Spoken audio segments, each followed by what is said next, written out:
এবার নজর রাখবো আইএসআই যোগে আবারও জালে আরো ৩ গ্রেফতার করা হয়েছে আরো ৩ জনকে। পাক চর সন্দেহে আইএসআই জঙ্গি সন্দেহে গ্রেফতার করা হয়েছে আরো ৩ জনকে। এর আগেও আমরা দেখেছি হামিম থেকে শুরু করে আরো বেশ কয়েকজনকে আগেও গ্রেফতার করা হয়েছিল। আর এবার আইএসআই যোগে এসটিএফ এর জালে আরো ৩। কোচবিহারের সাহেবগঞ্জ গ্রেফতার ৩ পাক চক্র। ভারতীয় সিম কার্ড পাকিস্তানে পাঠাতো এই ধৃতরা। জাল নোট পাচারের করতো তারা এবং গ্রেফতার করা হয়েছে যাদেরকে, তাদের নাম রশিদুল হক, নূর নাসিরুদ্দিন এবং শফিকুল ইসলাম। এই ৩ জনকে পাক চর গ্রেফতার করেছে এসটিএফ। পিয়ালি মিত্র আমাদের সঙ্গে রয়েছেন, আমাদের প্রতিনিধি পিয়ালি। হামিমের পর আমরা দেখলাম তারপর আরো একজনকে গ্রেফতার করা হয়, আর এবার আরো ৩ জন।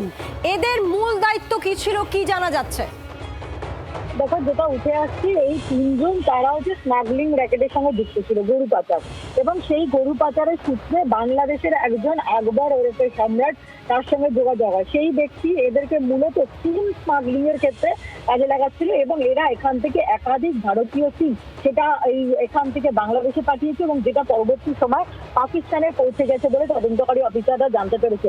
এবং এর পাশাপাশি এরা কিন্তু জাল নোট যে কারবার, ভারতীয় জাল নোট তৈরির যে কারবার, তার সঙ্গে যুক্ত ছিল, সেই তথ্য প্রমাণও পেয়েছেন। এবং এদের মোবাইলে বাংলাদেশের নাগরিক ওই আকবর ওরফে এই সম্রাটের মোবাইল নম্বর সেভ করা রয়েছে। এবং একই সঙ্গে যেটা দেখা যাচ্ছে যে বিভিন্ন যে জাল নোটের যে স্ক্রিনশট, ভারতীয় জাল নোট, আসল নোট কিভাবে জাল নোট তৈরি করতে হবে তার ভিডিও, এগুলো পাঠানো রয়েছে। ফলে দুটো ক্ষেত্রে থেকে তাদের ভূমিকা উঠে আসছে। এক হচ্ছে, তুমি জানো, ভারতীয় জাল নোট তৈরি করে ছড়িয়ে দেওয়ার ক্ষেত্রেও পাকিস্তানে একটা ভূমিকা বছরের পর বছর উঠে এসেছিল।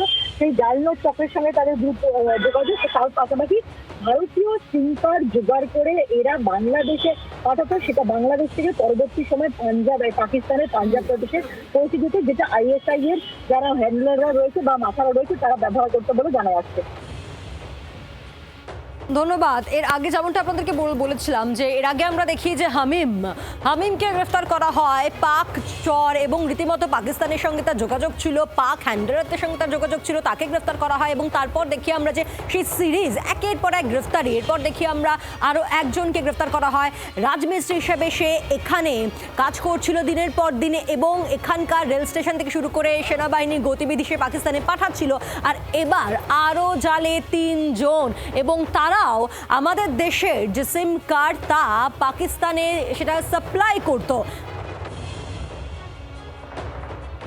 আর এই পুরো বিষয় নিয়ে যে একের পর এক পাক চর যাদের গ্রেফতার করা হচ্ছে এসটিএফ এর জালে আসছে, যা অত্যন্ত গুরুত্বপূর্ণ, রাজনৈতিক মহলেও চাপানুতোর তুঙ্গে। প্রতিক্রিয়া শুনব। এই সমস্ত সীমান্তবর্তী অঞ্চলে তো ভারত বিরোধী কার্যকলাপ দীর্ঘদিন ধরে চলছে। সরকার নীরব থেকে যে র্যাডিক্যালাইজেশনের ক্ষেত্রে বিভিন্ন খারিজি মাদ্রাসায় ভারত বিরোধী তার শিক্ষা দেয়া হয়েছে। এখনো বোঝানো হচ্ছে সংখ্যা দিয়ে তারা পশ্চিমবঙ্গ দখল করে নেবে, পশ্চিমবঙ্গকে পশ্চিমবঙ্গ। লস্করের জঙ্গি এখানে ধরা পড়েছে, আইএসআইএস এর জঙ্গি ধরা পড়েছে, আরও ধরা পড়বে। বিজেপির সরকার ছিল বলেই ধরা পড়ছে। পরিবর্তন না হলে এরা আপনার বাড়ির ছাদে এসে বসত। বিগত সরকারগুলো বিভিন্ন কারণে, যে সরকার ইনসাফ চাইতে চলে গেছিল তারাও, আর যে সরকার আমাদের সপ্তাহে সপ্তাহে রোহিঙ্গাদের ডেকে এনে তাদের জন্য ক্যাম্প বসিয়েছিল, তারা সবাই মিলেই এটা করার চেষ্টা করেছিল। বর্তমানে যে রাষ্ট্রবাদী সরকার সুপ্রতিষ্ঠিত হয়েছে, সেই সরকারের কাজই হচ্ছে এদেরকে খুঁজে বার করা। আরও ধরা পড়বে।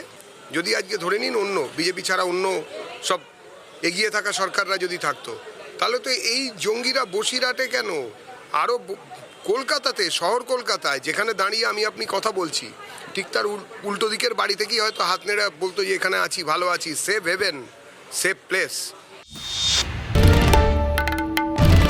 বাংলার আওয়াজ, বাঙালির আবেগ, জি 24 ঘন্টা।